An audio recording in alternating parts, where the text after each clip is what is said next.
Hello दोस्तों, स्वागत है आपका एक बार फिर से लारावेल की इस ट्यूटोरियल सीरीज के अंदर। और आज के सेशन में हम देखने वाले हैं कि आप किस तरीके से लारावेल का प्रोजेक्ट क्रिएट कर सकते हो, लारावेल को किस तरीके से आपके पीसी के अंदर इंस्टॉल कर सकते हो और उसके लिए आपको क्या क्या चीजों की जरूरत पड़ने वाली है। तो चलिए मैं आ जाता हूँ सबसे पहले मेरे ब्राउजर के अंदर। और जैसे ही मैं मेरे ब्राउजर के अंदर आता हूँ तो यहाँ पे देखिए, यहाँ पे मुझे क्या दिख रहा है। तो मैंने यहाँ पे कुछ Apache friends dot O R G करके रखा हुआ है। अब यहाँ पे किस तरीके से ये मिल रहा है, तो अगर मैं गूगल के अंदर जाके सर्च करता हूँ जैम्प डाउनलोड, तो मुझे ये फर्स्ट वेबसाइट दिखाएगी। तो आपको क्या करना है, सिंपली यहाँ पे चले जाना है। यहाँ पे जाने के बाद आपको क्या करना है, जैम्प का जो भी लेटेस्ट वर्जन आपको दिखता है, जैसे कि यहाँ पे 8.2.12 आपको दिख रहा होगा, तो आपको ये वर्जन को डाउनलोड कर लेना है। नाउ ये वर्जन डाउनलोड करने के बाद आपको क्या करना है, नॉर्मली जिस तरीके से आप सॉफ्टवेयर को इंस्टॉल करते हो वैसे ही आपको सॉफ्टवेयर को इंस्टॉल कर लेना है। अगर आपको नहीं पता है कि जैम्प का इंस्टॉलेशन कैसे करना है, तो हमने यहाँ पे उसकी लिंक भी देके रखी हुई है, आप आई आइकन के अंदर से उसे चेकआउट कर सकते हो। तो आपको क्या कर देना है, सिंपली उसे देख के आप एक बार आपका जैम्प को इंस्टॉल कर दो। ना वंस जैम्प आपका इंस्टॉल हो जाए, उसके बाद कैसे स्टार्ट करना है सारी प्रोसेस हमने उस वीडियो के अंदर दिखाई हुई है। अब मैं आ जाता हूँ यहाँ पे, तो देखिए ये मेरा जैम्प है और जैम्प को मैंने ऑलरेडी स्टार्ट करके रखा हुआ है। तो मैं इसको क्या कर देता हूँ, टेम्पररी में इसको स्टॉप कर देता हूँ। एंड देन नेक्स्ट मुझे क्या करना है, तो नेक्स्ट मुझे एक और चीज की जरूरत पड़ने वाली है, that is what, that is a composer. Normally जब भी मुझे मेरे पीसी के अंदर लारावेल का इंस्टॉलेशन करना है तो हम कंपोजर के थ्रू उसका इंस्टॉलेशन करेंगे। तो कंपोजर कहाँ से मिलता है वो देखते हैं। तो मैं पहले क्या करता हूँ, एक न्यू टैब ओपन कर लेता हूँ और वहां पे कंपोजर को सर्च कर लेता हूँ। सो गाइस, जैसे कि मैंने यहाँ पे गूगल के ऊपर सर्च कर लिया कंपोजर, तो आपको एक वेबसाइट दिख रही होगी, that is get composer dot O R G. आपको सिंपली यहाँ पे क्लिक करना है। एंड क्लिक करने के बाद जैसे ही आप डाउनलोड के ऊपर जाते हो तो देखिए आपके पास यहाँ पे मल्टीपल ऑप्शन है।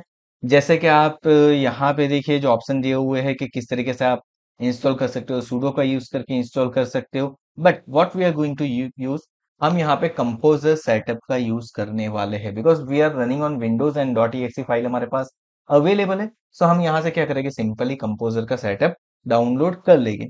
And once it is download, हम क्या करेंगे, उसको इंस्टॉल करेंगे। अब इंस्टॉलेशन कैसे करना है वो देखते हैं। तो देखिए मैंने यहाँ पे कंपोजर का सेटअप जो है वो डाउनलोड करके रखा हुआ है ऑलरेडी, आप यहाँ पे देख पा रहे होगे। तो मुझे क्या करना है, इसको राइट क्लिक करके मुझे कर देना है रन एज अ एडमिनिस्ट्रेटर। मैं इसको एज अ एडमिनिस्ट्रेटर इंस्टॉल करने वाला हूँ। एंड मैं यहाँ पे कर देता हूँ यस। यस करने के बाद यहाँ पे मैं कर देता हूँ install for all user. And then मुझे यहाँ पे दिखा रहा है मुझे डेवलपर मोड चाहिए या नहीं चाहिए। मुझे अभी के लिए कोई भी डेवलपर मोड नहीं चाहिए, तो मैं यहाँ पे नेक्स्ट कर देता हूँ। अब देखिए यहाँ पे आपको क्या करना है, तो यहाँ पे आपको आपके जैम्प का पाथ करना है। सो गाइस से यहाँ पे मेरे पास, यहाँ पे मेरा पाथ दिख रहा है कि सी ड्राइव के अंदर मेरे पास जैम्प है, जैम्प के अंदर पीएचपी है और पीएचपी के अंदर पीएचपी डॉट exe फाइल है।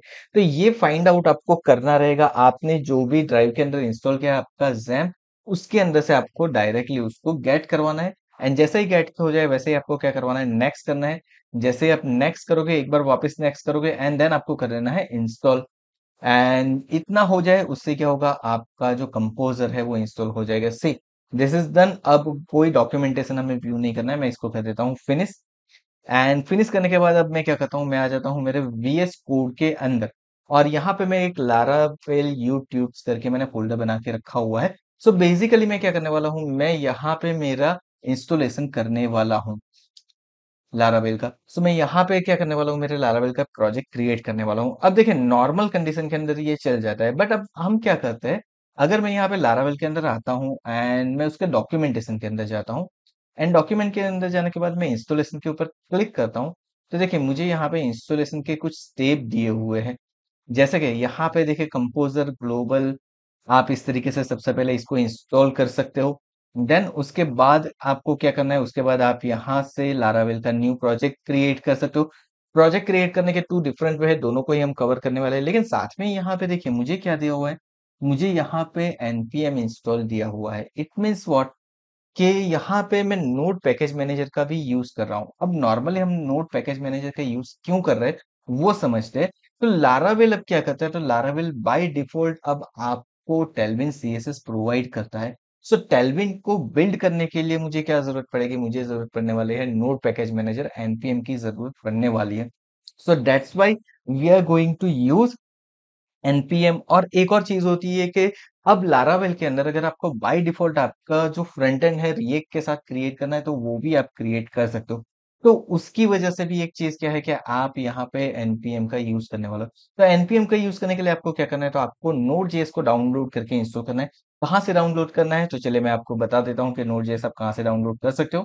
सो गाइस, जैसे ही आप गूगल के अंदर सर्च करोगे नोड जेएस, तो देखिए आपको यहाँ पे उसकी ऑफिशियल वेबसाइट दिख जाएगी।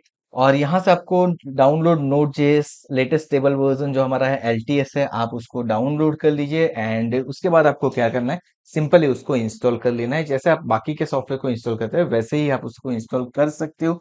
और अगर आपको मालूम नहीं है कि नोड.जेएस को कैसे इंस्टॉल करना है, तो हम उसकी लिंक भी यहाँ पे दे देंगे। हमने ऑलरेडी हमारे मर्ज टेक के सीरीज के अंदर नोड.जेएस को कैसे इंस्टॉल करना है वो दिखा के रखा है। आप उसे भी एक बार जरूर से चेकआउट कर लीजिए। सो नाउ यहाँ से आप नोड.जेएस को डाउनलोड कर लीजिए। एंड नाउ अब आपको आपको क्या करना है, आपका सेटअप करना है। सो सेटअप किस तरीके से करोगे, तो सबसे पहले तो यहाँ पे आपको दिया हुआ है कि कंपोजर को आप क्या कर दीजिए, ग्लोबली कर दीजिए। लारावेल का जो इंस्टॉलर है उसको ग्लोबली। तो यहाँ पे दिया हुआ है, if you already have a PHP and composer install, you may install the Laravel installer via composer. आप इसका यूज करके कर सकते हो। तो आपको क्या करना है, इसको कॉपी कर लेना है इस कमांड को। आपको चले जाना है आपके सीएमडी के अंदर और यहाँ पे कर देना है, सिंपली सिर्फ एक चीज करनी है, composer space global space require Laravel installer. तो मैं इसको कर देता हूँ एंटर। और जैसे आप इसको एंटर करोगे तो आपका क्या होगा, यहाँ पे कंपोजर जेसन क्रिएट होना स्टार्ट हो जाएगा। एंड कुछ चीजें डाउनलोड होनी स्टार्ट हो जाएगी। तो ये ग्लोबली अभी देखे, ये क्या कर दिया इसने, मेरे पीसी के अंदर ग्लोबली लारावेल को इंस्टॉल कर दिया है। तो अब मैं सिंपली क्या कर सकता हूँ, सिंपली ये वाला जो कमांड है लारावेल न्यू और उसके बाद आपके प्रोजेक्ट का नेम, इसको देके आप लारावेल का प्रोजेक्ट क्रिएट कर सकते हो। ओके, अगर आपने लारावेल को ग्लोबली इंस्टॉल किया हुआ है इस कमांड का यूज करके, तो सो मैं यहाँ पे लिख देता हूँ लारावेल, देन मैं लिखता हूँ न्यू। एंड मुझे क्या करना है, मुझे यहाँ पे फर्स्ट प्रोजेक्ट क्रिएट करना है। सो मैं यहाँ पे फर्स्ट प्रोजेक्ट लिख देता हूँ। एंड फर्स्ट प्रोजेक्ट लिखने के बाद मैं करता हूँ यहाँ पे एंटर। लेकिन उससे पहले क्या करते हैं, हम सीएलएस कर देते हैं ताकि हमारी स्क्रीन थोड़ी सी क्लियर हो जाए। एंड इसको हम थोड़ा सा कुछ इस तरीके से कर देते हैं। So Laravel new and first project and मैं करता हूँ एंटर। अब देखिए जैसे ही मैं यहाँ पे एंटर करता हूँ, लेट्स सी अब मेरा क्या होता है। तो देखिए यहाँ पे ये मुझे क्या दे रहा है कि आप क्या यहाँ पे कोई स्टार्टर की चाहते हो। जैसे कि आपको अगर लाइव वायर का यूज करना है, आप व्यू का यूज करना चाहते हो, या फिर आप रिएक्ट का यूज करना चाहते हो, तो यहाँ पे लिख सकते हो। बट हम क्या करने वाले हैं, हम यहाँ पे हमारा जो नॉर्मल लारावेल है उसका ही इंस्टॉलेशन करने वाले हैं, बिकॉज मुझे उसी की जरूरत पड़ने वाली है। सो मैं यहाँ पे लिख देता हूँ नन एंड मैं करता हूँ एंटर। सो नाउ अब ये मुझे पूछ रहा है क्या आपको टेस्टिंग के लिए कोई फ्रेमवर्क चाहिए। आप पेस्ट का यूज कर सकते हो, आप पीएचपी यूनिट का यूज कर सकते हो। मैं पीएचपी यूनिट ले लेता हूँ एंड एंटर कर देता हूँ। एंड देन जैसे ही मैं यहाँ पे एंटर करता हूँ, देखिए इसने क्या कर दिया, मेरा कुछ स्टार्ट कर दिया है। अब देखिए ये इंस्टॉलेशन तो कर रहा है, लेकिन हमने एक चीज जो मिसिंग आउट कर दी है। अब हम क्या करते हैं, उस मिसिंग आउट चीज को भी एक बार यहाँ पे कंट्रोल कर लेते हैं। सो हमने यहाँ पे after the installer of composer, मैंने यहाँ पे मेरा जैम्प स्टार्ट नहीं किया है। तो एक बार ये इंस्टॉल हो जाए, इतने स्टेप कंप्लीट हो जाए, उसके बाद मैं क्या करता हूँ, मैं मेरे जैम्प को भी स्टार्ट कर देता हूँ।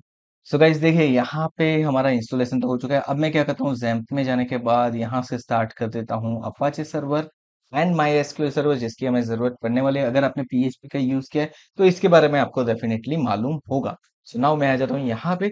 अब मुझे यहाँ पे डिसाइड करना है कि मैं कौन सा डेटाबेस यूज करने वाला हूँ। So basically what I am going to do, मैं यूज करने वाला हूँ माई एसक्यूएल का। सो यहाँ पे मैं दे देता हूँ माई एसक्यूएल एंड मैं कर देता हूँ यहाँ पे एंटर। देखिए मैंने यहाँ पे माई एसक्यूएल ले दिया। अब ये आपको पूछ रहा है कि आपको डिफॉल्ट डेटाबेस अपडेट चाहिए क्या, आप यहाँ पे डिफॉल्ट माइग्रेशन चाहते हैं। अगर चाहते हो तो यस कर दो, अगर नहीं चाहते हो तो नो कर दो। मैं यहाँ पे अभी के लिए कर देता हूँ नो एंड मैंने कर दिया एंटर।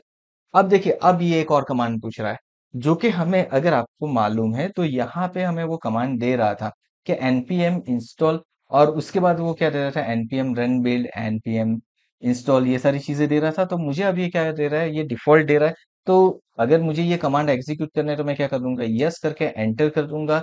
ये क्या करेगा, ये मेरी सारी चीजों को स्टार्ट कर देगा। और अगर इसको मैं बड़ा करता हूँ तो देखिए मेरी सारी चीजें, अब कुछ फाइल यहाँ पे मेरे प्रोजेक्ट की क्रिएट होके आ चुकी है। अब ये npm इंस्टॉल कर रहा है। Let's wait for some time.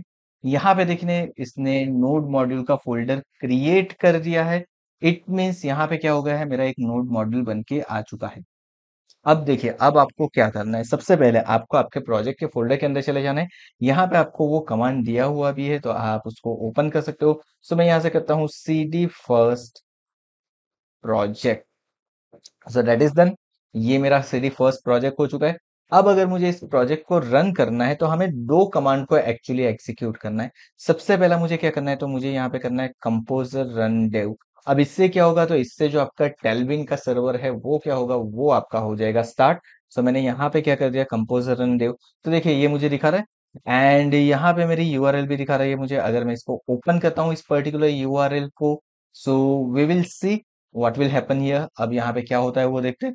तो देखिए ये मुझे दिखा रहा है अननोन डेटाबेस फर्स्ट प्रोजेक्ट, ये मुझे कुछ दिखा रहा है बिकॉज हमने अभी तक हमारा कोई भी फर्स्ट प्रोजेक्ट का डेटाबेस क्रिएट किया ही नहीं है। उसकी वजह से ये मुझे क्या दे रहा है, मुझे एरर दे रहा है। अब ये एरर को कैसे सॉर्ट आउट करना है वो हम हमारे आने वाले सेशन के अंदर देखने वाले हैं। जैसे कि यहाँ पे देखिए मैं एक बेसिक चीज दिखा देता हूँ। मैं अगर डेटाबेस के अंदर जाता हूँ यहाँ से एंड मेरी डॉट ई फाइल के अंदर जाता हूँ, तो डॉट ई फाइल के अंदर मेरा जो माई एसक्यूएल का सेटअप है वो मुझे यहाँ पे चेक करना है। और यहाँ पे देखिए मुझे फर्स्ट प्रोजेक्ट दिखा रहा है, हमने कोई यहाँ पे डेटाबेस क्रिएट नहीं किया है, तो ये उसकी वजह से मुझे एरर दे रहा है। अगर मैं डेटाबेस क्रिएट कर दूंगा तो ये रन हो जाएगा, but for now it is all okay. ये सारी चीजें ओके है, मुझे अभी कोई चेंज नहीं करना है। मैं इसको क्या कर देता हूँ, इसको अभी के लिए रिमूव कर देता हूँ। रिमूव करने के बाद मैंने इसको जैसे ही सेव कर दिया, मैं आ जाता हूँ मेरे ब्राउजर के ऊपर एंड ब्राउजर के ऊपर आने के बाद एक बार फिर से इसको रन कर देता हूँ।